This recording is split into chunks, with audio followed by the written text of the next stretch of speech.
Asslamu alikum. Welcome back to Mm Sha kitchen. இன்னைக்கு நம்ம என்ன ரெசிபி பார்க்க போறோம்னா ரோட் சைட் ஸ்டைல்ல வண்டிக்கடை ஸ்டைல்ல மசாலா பூரி ரெசிபி. எல்லாருக்கும் பிடிச்சமான ஃபேவரட் ரெசிபி தான் நம்ம இன்னைக்கு பார்க்க போறோம். அதுக்கு முன்னாடி நம்ம சேனலுக்கு இப்போ தான் நீங்க ஃபர்ஸ்ட் டைம் வரீங்கன்னா மறக்காம சப்ஸ்கிரைப் பண்ணுங்க. நிறைய பேர் சப்ஸ்கிரைப் பண்ணாம பார்த்துட்டு இருக்கீங்க. மறக்காம பக்கத்துல இருக்க அந்த பெல் ஐக்கானை கிளிக் பண்ணிருங்க. அப்பதான் எனக்கு அடுத்தடுத்த வீடியோஸ் போடணும்னு ஒரு மோட்டிவேஷனா இருக்கும். வாங்க வீடியோக்குள்ள போலாம்.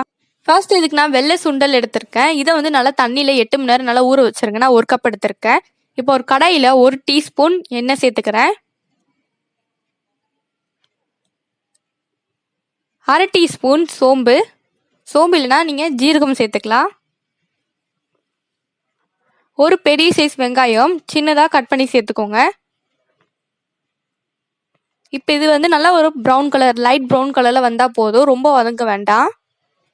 இப்போ நான் ஒரு பெரிய சைஸ் தக்காளி, 2 பச்சை மிளகாய் சேர்த்துக்கிறேன். இப்போ இது நல்லா தக்காளி வதக்குனதுக்கு அப்புறம் நல்லா அது வந்து ஆற வச்சு பேஸ்ட் மாதிரி அரைச்சி எடுத்துட்டு வந்துருங்க. வேணும்னா தண்ணி கூட சேர்த்து அரைச்சிக்கலாம். இப்போ நான் வெள்ளை சுண்டலை வந்து குக்கர்ல மாத்திட்டேன். ஒரு பெரிய சைஸ் உருளைக்கிழங்க தோல் எடுத்துட்டு சேர்த்துட்டேன். 2லேருந்து 3 விசில் வரைக்கும் வரணும். ரொம்பவே குழஞ்சிடக்கூடாது, ரொம்பவும் வந்து வெந்துடக்கூடாது. 1/4 டீஸ்பூன் மஞ்சள் தூள் சேர்த்துட்டு வேக வச்சுக்கோங்க. உப்பு சேர்க்க வேண்டாம். இப்போ நான் ஒரு கடாயில 1 டேபிள் ஸ்பூன் எண்ணெய் சேர்த்துக்கிறேன். அகெயின் நான் வந்து 1/2 டீஸ்பூன் சோம்பு இல்லைன்னா சீரகம் சேர்த்துக்கலாம். சோம்பு நல்லா வெடிச்சு வரணும். இந்த டைமில் நம்ம அந்த அரைச்சி வச்சுருந்த அந்த பேஸ்ட்டை நான் சேர்த்துக்கிறேன். இந்த மசாலா வந்து திக்காக இருக்கனால உங்களுக்கு நான்ஸ்டிக்காக இருந்தாலும் கீழே அடிப்பிடிக்க சான்ஸ் இருக்குது. அதனால லைட்டாக மிக்ஸ் பண்ணிக்கோங்க. அதுவும் சமயம் நம்மளுக்கு திக்காக ஆரம்பிக்கும். இப்போ நான் அந்த மிக்சியில் மசாலாவோட தண்ணி 1 கப் சேர்த்துட்டு நான் இதில் சேர்த்துக்கிறேன். இப்போ வந்து நல்லா மிக்ஸ் பண்ணிகிட்டே இருக்கணும். அது கொஞ்சம் கொதிச்சு வர மாதிரி இருக்கணும் நம்மளுக்கு. பாருங்க, இப்பயே ஸ்டார்ட் ஆகுது கொதிக்கிறதுக்கு. இப்போ நான் 1/4 டீஸ்பூன் மஞ்சள் தூள், 1 டீஸ்பூன் மிளகாய் தூள், 1/2 டீஸ்பூன் சீரகத்தூள், 1/2 டீஸ்பூன் சாட் மசாலா சேர்த்துக்கிறேன். இந்த மாதிரி சாட் ஐட்டமுக்கு சாட் மசாலா தான் முக்கியம். அது இல்லாத பட்சத்துக்கு வந்து நீங்கள் பாதி லெமன் சேர்த்துக்கலாம்.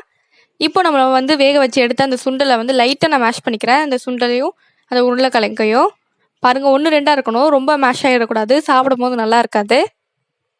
இப்போ வேக வச்சிருந்த அந்த சுண்டல் அப்புறம் நம்ம கொதிச்சுட்டு இருந்த அந்த மசாலா எல்லாத்தையும் நம்ம நல்லா மிக்ஸ் பண்ணிடலாம். இப்போ இது வந்து நல்லா 2 நிமிஷம் நல்லா கொதிச்சு வரணும். அப்போ தான் நல்லா இருக்கும். அந்த 2 மசாலாவும் வந்து மிக்ஸ் ஆகும். இப்போ நான் வந்து தேவையான அளவு உப்பு சேர்த்துக்கிறேன். டேஸ்ட் பார்த்துட்டு சேர்த்துக்கோங்க. நம்ம சுண்டலில் வந்து உப்பு ஆட் பண்ணல, அதனால இதில் உப்பு ஆட் பண்ணிக்கோங்க. ஏன் நம்ம சுண்டல் வந்து உப்பு ஆட் பண்ணி வேக வைக்கலன்னா வேகிறதுக்கு லேட் ஆகும், அதே சமயம் வேகாது. இப்போ நம்மளோட மசாலா வந்து வெந்துருச்சு. அதுவும் இல்லை வந்து 1/2 டீஸ்பூன் கரம் மசாலா, கொத்தமல்லி லைட்டாக நான் தூவிக்கிறேன். அவ்வளோதான், நம்மளோட சூப்பரான மசாலா ரெடி ஆயிடுச்சு. பூரி மசாலா அதுக்குள்ளே வைக்கிற மசாலா ரெடி ஆயிடுச்சு. அவ்வளோதான். இப்போ நான் ஒரு பிளேட் எடுத்திருக்கேன். அதில் வந்து 4 பூரி எடுத்திருக்கேன். இதை வந்து நல்லா உடச்சிட்டு சேர்த்துக்கோங்க. ரொம்ப உடைக்க வேண்டாம், 1 2 உடச்சிட்டா நல்லாயிருக்கும். இப்போ இது மேலே நம்ம ரெடி பண்ணி வச்சுருந்த அந்த மசாலா நான் வந்து கொஞ்சமாக ஊற்றிக்கிறேன். ரொம்ப உங்களுக்கு எவ்வளோ வேணுமோ அந்த அளவு ஊற்றிக்கிட்டா போதும். அந்த பூரிக்கு தகுந்த மாதிரி மசாலா ஆட் பண்ணிக்கோங்க. இப்போ இதுக்கு மேலே வந்து நான் கொஞ்சமாக வெங்காயம் சேர்த்துக்கிறேன். உங்களுக்கு பிடிக்கும்னா நிறைய கூட சேர்த்துக்கலாம். தக்காளி கொஞ்சமாக சேர்த்துக்கலாம்.